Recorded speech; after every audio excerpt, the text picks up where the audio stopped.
Olá, sejam bem-vindos ao Legalmente Descomplicada, canal que aborda temas envolvendo direito cotidiano de maneira leve e prática.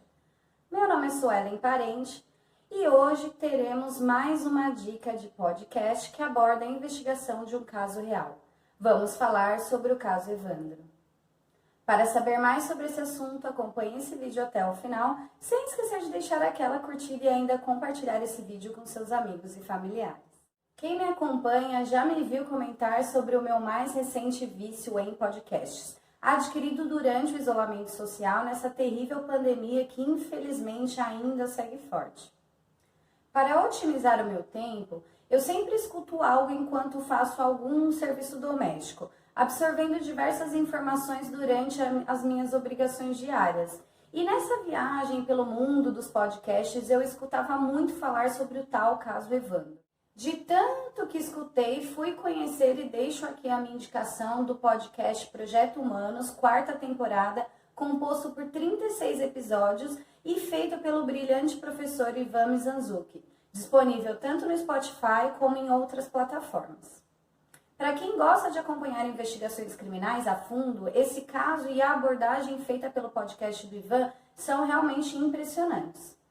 Eu acredito que qualquer adulto com mais de 25 anos saiba o que foi o caso Nardoni, o caso Richthofen, o caso Liana Friedenbach e Felipe Café, mas eu e muitos não tínhamos ideia do que era o caso Evandro até o Ivan iniciar essa temporada especial no Projeto Humanos.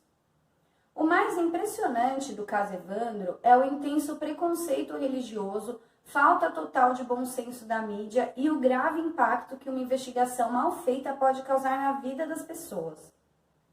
E o que foi esse caso? Bom, em 1992, um menino chamado Evandro, de 6 anos de idade, ele desaparece misteriosamente no trajeto entre a escola e sua casa. Fato ocorrido numa pequena cidade litorânea do Paraná chamada Guaratuba.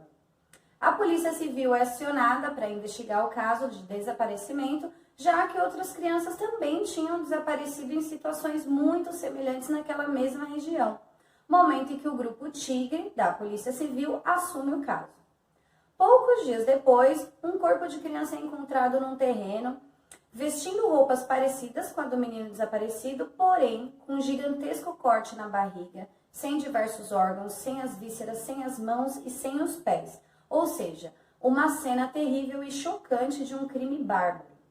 A investigação da Polícia Civil segue sem provas significativas por meses. Algum tempo depois, a Polícia Militar passa a investigar o caso em paralelo e em clara quebra de braço entre ambas as organizações.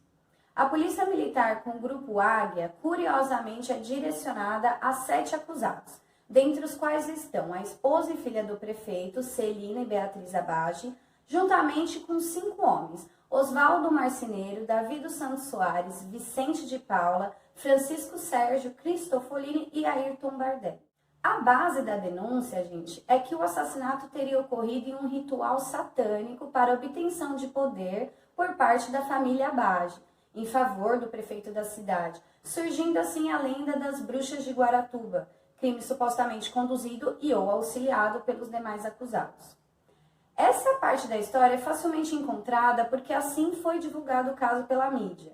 E logo de início o Ivan traz partes das reportagens absurdamente sensacionalistas tratando as religiões de matriz africana de forma super desrespeitosa. Para mim, já de início, isso soou tão absurdo porque as mutilações do corpo eram nítidas maneiras de confundir uma futura perícia. É muito mais fácil acreditar que existia um psicopata solta do que uma bruxa solta. Mas não, eram os anos 90, então a teoria da bruxaria foi o que prevaleceu.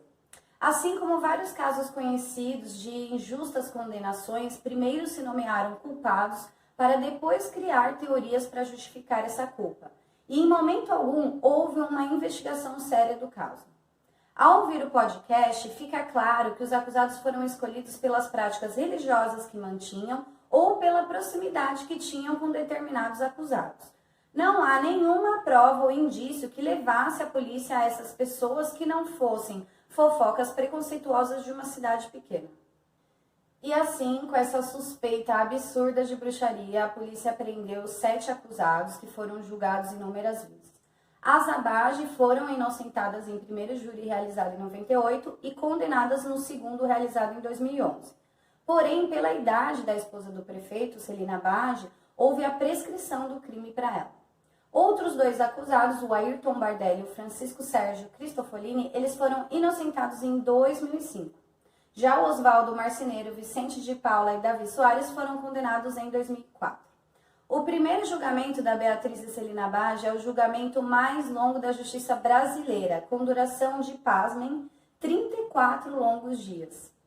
Agora imagina, para todos os envolvidos, passar 34 dias trabalhando em um júri para ser depois anulado. Complicado, né, gente?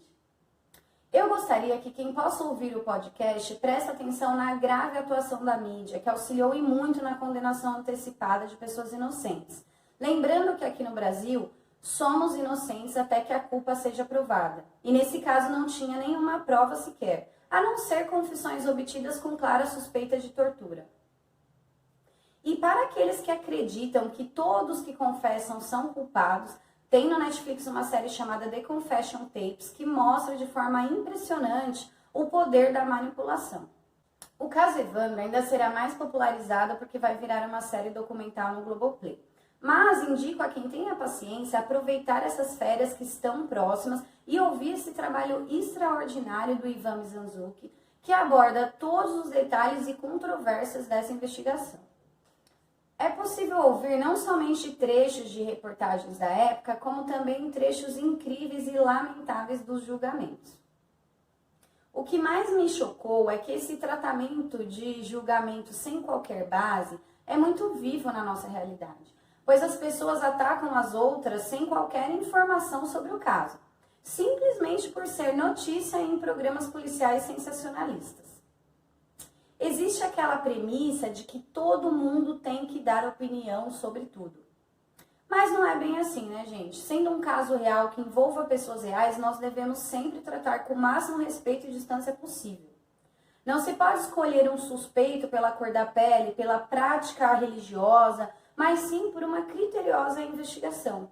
E vale lembrar que famosos serial killers norte-americanos eram cristãos praticantes. Basta procurar sobre o Ted Bundy e o BTK. A comunidade da igreja frequentada pelo Ted Bundy, por exemplo, fez até um cartão com várias assinaturas orando pela comprovação da inocência dele, que era algo certo para todos que com ele conviviam. Acontece que criminosos, assassinos, não têm um tipo determinado. Por isso, ninguém, especialmente as autoridades, não podem discriminar qualquer pessoa por apresentar características tomadas como suspeitas com uma base totalmente preconceituosa. O interessante e triste desse caso é ver como inúmeras falhas e preconceitos destruíram tantas vidas, tantas famílias, além da família do pequeno Evandro. Fique então essa dica, para que escutem a 4ª temporada do Projeto Humanos, podcast disponível nas principais plataformas e no site projetohumanos.com.br. E para quem fica na preguiça de acompanhar esse podcast, porque é grande, basta esperar o documentário do Globoplay, que já está sendo produzido. E você que está me assistindo, já tinha escutado falar desse caso? Já ouviu o podcast Projeto Humanos, 4ª temporada, que aborda o caso Evandro? Deixe aqui seu comentário no vídeo ou nas minhas redes sociais. Muito obrigada pela sua atenção e nos vemos no próximo vídeo.